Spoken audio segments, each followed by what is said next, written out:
What's up, guys? Welcome back to the YouTube channel. Just got over here to the shop, B&K Performance.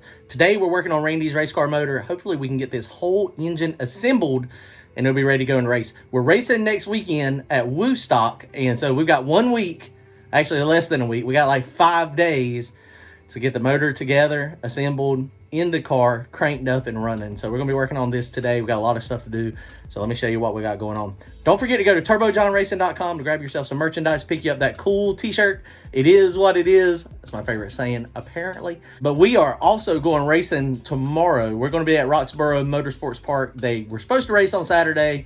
The rain is here and coming. They pushed it back. Sunday looks like the weather's gonna be clear. So we'll be at Roxborough Motorsports Park doing a no prep race, and it's no prep from the tree, so it's gonna be a little faster than normal. We're gonna get to try our new torque converter out, new settings, and see how this thing is working. Check it out, guys. All right, so here's Randy's motor. It is exactly like it was last time. We got the main caps. They are cinched down about 30 foot-pounds. I didn't know what torque specs. Randy got a hold of TKM Sammy up there, and he gave us what the torque specs are. So we're gonna go ahead and torque the mains down, and then the next thing I gotta do, I gotta start hanging the rods on the pistons. And these rods, I showed you a little bit about them last time. They're solid, they're a little bit wide, so this will be pretty easy, and then we gotta hang them on the pistons. Now Randy's motor does have buttons, so that makes it a little easier to do as well. We don't have to worry about spiral locks. So we'll get that done, and hopefully we'll have an assembled short block in a few minutes.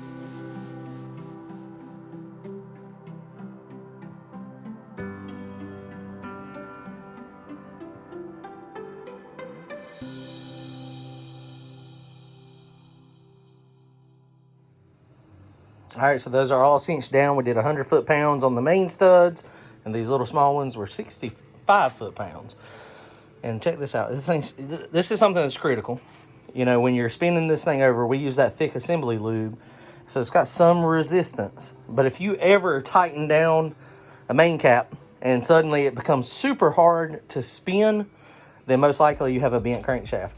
So make sure, you know, you want to check this regularly, and you can usually tell exactly where the bend is if you do this as you're going. And we done that, you know, pretty good last night when we were cinching them down. So we're good. They had to balance crankshaft. They had to put the heavy metal in it. You know, it's just one of those things when you put a heavier rod in it, you got to put more heavy metal in it to get it so that it balances properly. This is a center counterweight crankshaft as well. And that helps with harmonics. Tell if this is chrome or if it's just hard plated. I think they have a process, they call it REM polishing, and it makes it hard and smooth, but it looks pretty cool. But this thing is freaking awesome.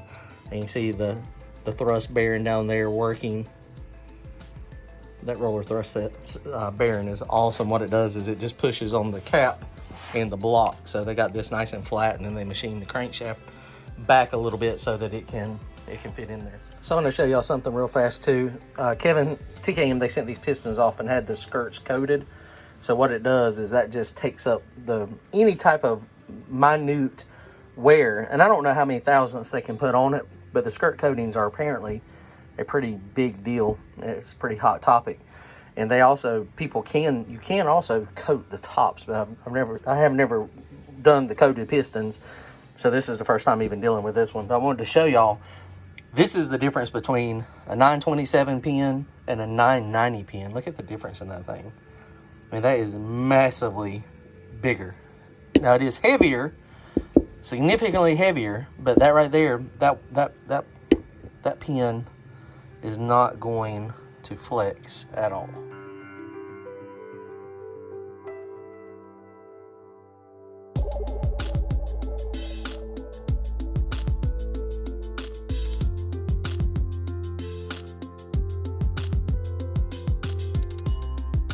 All right, and so just that quick, the pistons are hung on the rods, and something that's pretty cool I wanted to show y'all. We talk about them sometimes, these buttons. Well, these are Wiseco's, and I think Jay and everybody kind of does them. But these things, normally you have a spiral lock in there, or you have, like on my pistons, my CP Bullets, they have like a circular clip. But this is, I mean, just awesome. And it literally is, they machine a step in there. And so basically, this thing, it just slides right in. And it stops. It stops on the step, so it's basically part of the piston. And then the oil rail, it fits in there to hold it so it can't spin as well. And this is the support, so you don't have to have like a standard support going up in there, like if you have the circular clips or the snap rings. Snap rings, the spiral locks are absolutely, I hate those things. Those things are the enemy of me. I always tear my fingers up. I always mess my hands up. Whoever created buttons, attaboy, that is freaking awesome. Okay, so we got to do this. Now we're going to put the oil rings on it, get the rings back on it. We're going to use the same rings that were in it last time. We had like 10 passes on it. And then we'll start assembling the pistons into the motor.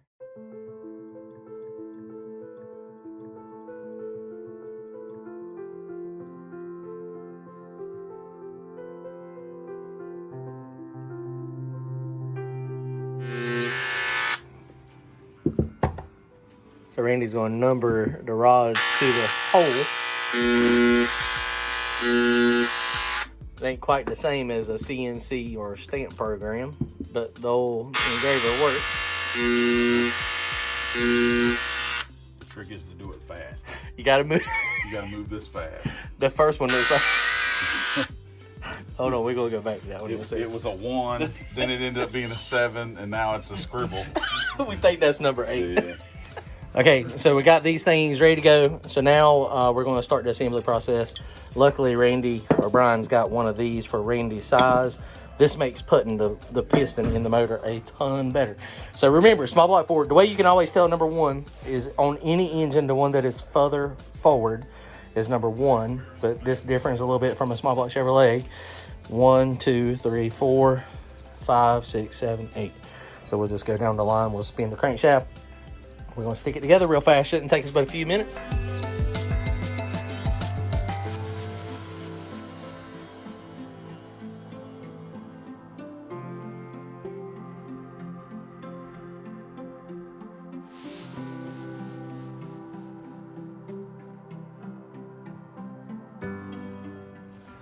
Okay, so we got half of this motor together.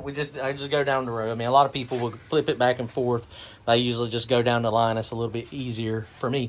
And I just cinch the rod bolts up, just, they're about 20 foot-pounds or so, and then we'll go back and final torque them when we get them all in there. Okay, let's stick this other side together.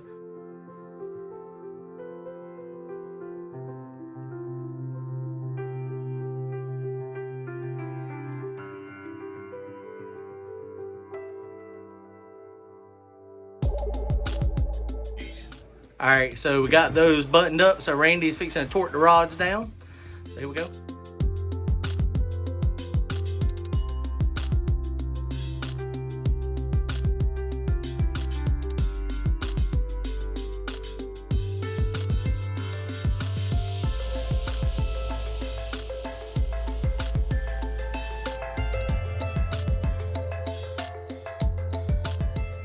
All right, bottom end is completely assembled and torqued down, so that's good. Randy just installed the camshaft. Man, this camshaft is awesome. I love the roller bearings. You can just sit here and turn this thing, and it's just so smooth and easy. It's got the Jezzel belt drive on it, so he's going now to go get some silicone. So this is pretty easy. So all we're going to do is silicone the back here. This will go on, then the lower pulley will go on with the actual timing belt, and then this thing should be the same. Sammy had it set. He sent us the specs, said it was advanced 2 degrees. So, from the intake center line. So we'll check it. We'll put the degree wheel on it and verify that it has not changed. You don't loosen this up, and so it stays right where it is. And he's got everything marked. He checked it before he took it apart. So, I mean, it should be the same. It should be really easy. We should be able to put it back on, put the degree wheel on it real fast, and just verify it. Okay, guys, the battery went dead, so you haven't missed a lot. But we got all this stuff on. So all the Jezzel belt drive stuff is on, the harmonic balancer. So now what we're doing is we're going to degree the camshaft real fast. So the first thing you got to do is find top dead center.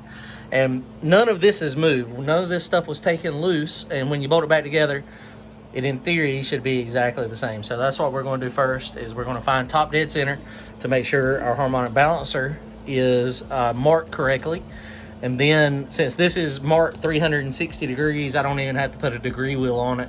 I'll just use the harmonic balancer once I verify that this in fact is correct, and then we'll degree the camshaft. So let me show you how to do that. First, I've got the dial indicator set up in about the middle of the piston. You don't want to get it on the edges because you do have some piston rock occasionally, and so if you have piston rock, it could throw your numbers off. You also want to make sure that you're doing it on the stroke, on the stroke the way the motor goes.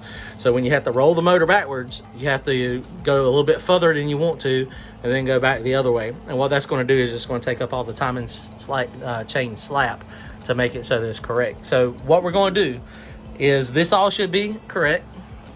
So first thing I'm gonna do is, I've already got this pretty close. I've been playing with it. And so as you go, that should be 0 at top dead center. So what you wanna do is you wanna back the motor up. I'm backing it up so the piston is going down in the hole, and I want it to be 100 thousandths. So I just went past the 100 thousandths here. So I'm gonna go, went a little too far.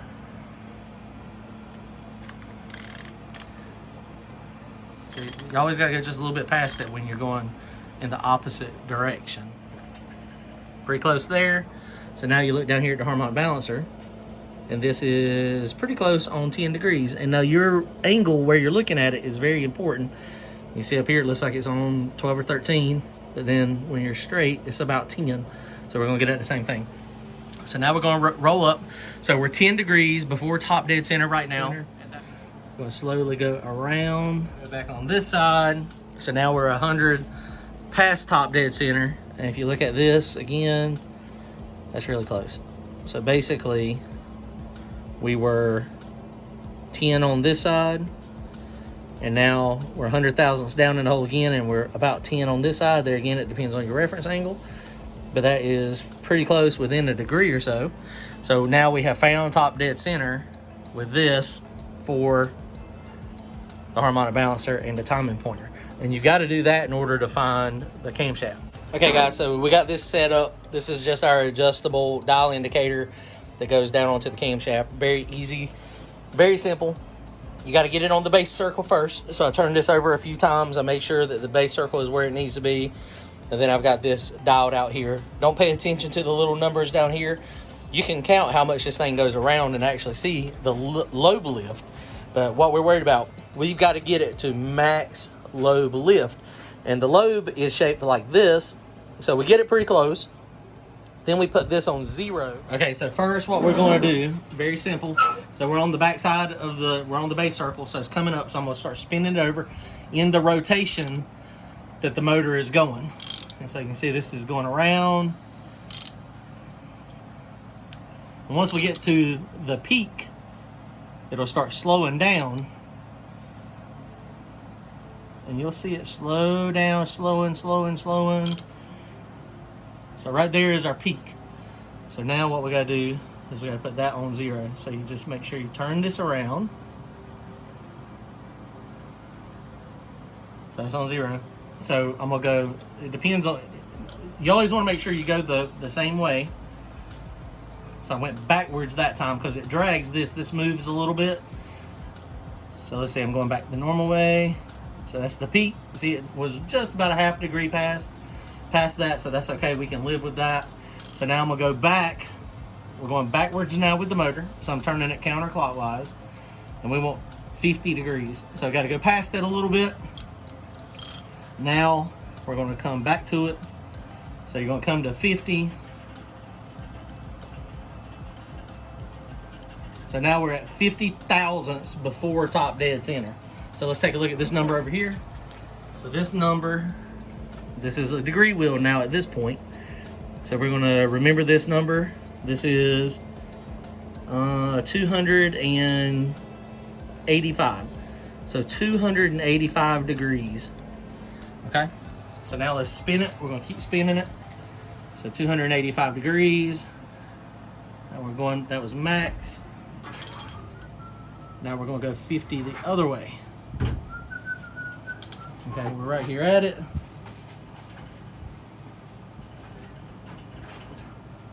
So right there.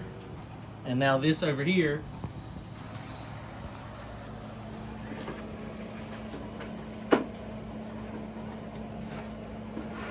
is 205 degrees. Okay, so that's our measurements. But one thing you do have to do that I forgot about, because I normally don't do it off of there, is if you look at this degree wheel, it's only in 180 degree increments. It is not 360. So it's 10 degrees to 180 before top dead center, and then it's 10 after top dead center. So you have to count the numbers off backwards. So our first number here is on the flex plate or the flywheel, the harmonic balancer at 285. So you actually have to count it. So 10, 20, 30, 40, 50, 60, 70, and then 75. And then you have to roll the motor over. So let's keep rolling it over. And so we're 75 before top dead center. Or not top dead center, I'm sorry. The peak lobe lift. And then we're going to go back down 50. Missed it by about just a tad. Okay, so 50 there. And now on this one, we're at 205-ish. 10, 20, 30, 40, 50, 60, 70, 80, 90, 100.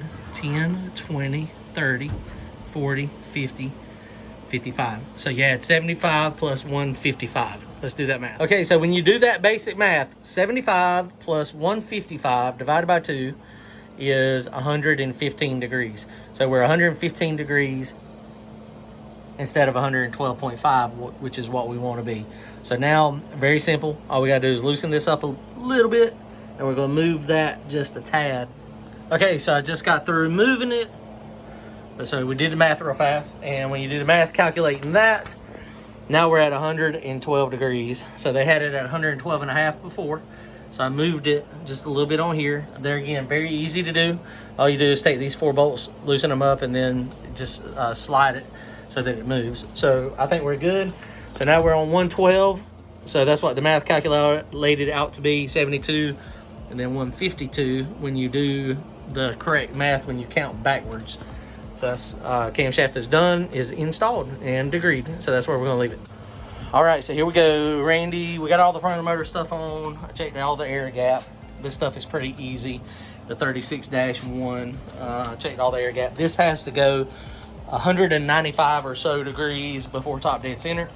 And so that's right. So we're good to go here. Randy's about to button up the bottom end. Go ahead and get the oil pan on it, and then we'll flip it over, and then we'll get the heads on it. And then hopefully tonight, might go ahead and get the intake on it too. I mean, we're gonna have an assembled long block tonight, ready to go in on Monday when we get back over. All right, so we're making progress. These head studs are the longest studs you'll ever see in your life. The bottom ones are longer. Look how far they go down in there. And we also, I don't know who come up with it, but you also have to put a ball bearing down in there because of the length. But these things are monsters.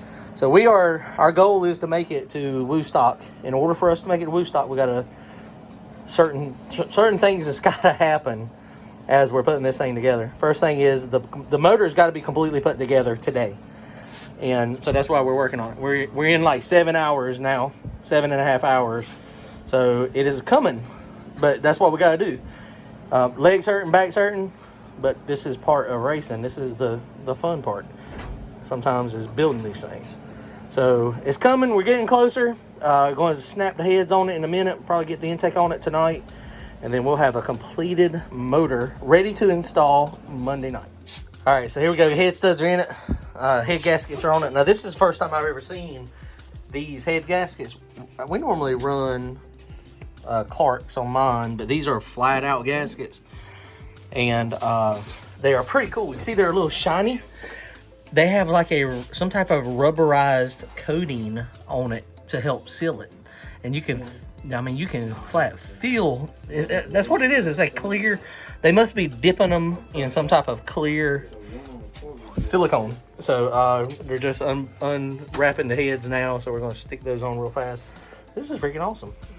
Okay, the other thing, this thing's got top fuel hoops, and what they do is they put the receiver groove down in the block, and then they protrude the solid stainless steel ring out of the head, and then that's what squashes it down in there to make it so that it has a perfect seal. All right, so here we go.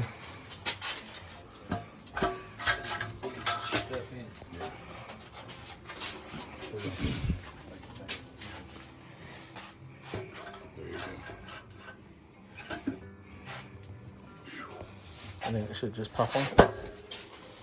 Is that side down? Yep. Okay. So yeah, we gotta find the assembly lube. It's amazing how much more it looks like an engine, doesn't it? All right, we are making steady progress here. We got these nice lifters in.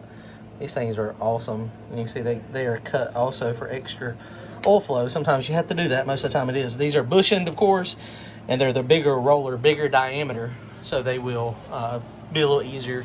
They rotate less, they're bigger, they're thicker. They have a little better chance of not failing. So those are in. So now we're going to put the stands on the heads real fast. Go ahead and get the rocker arms on it and go ahead and get the rockers adjusted. All right, getting closer and closer and closer. So the rocker arms are all on and adjusted. So these things are awesome. That little tool that he bought is freaking phenomenal. This LSM is very expensive, but it works great. Wasn't bad at all, actually. It's like what, 200 bucks, 170 bucks? $170. That's a lot. Yeah. For that, it's a lot. Yeah, for that is a lot, But it works good. It saves a bunch of time. a bunch of time. It was worth the money. So now he's about to go ahead and put the center plate on, and I don't know if we'll get the intake on it tonight, but that's not a big deal.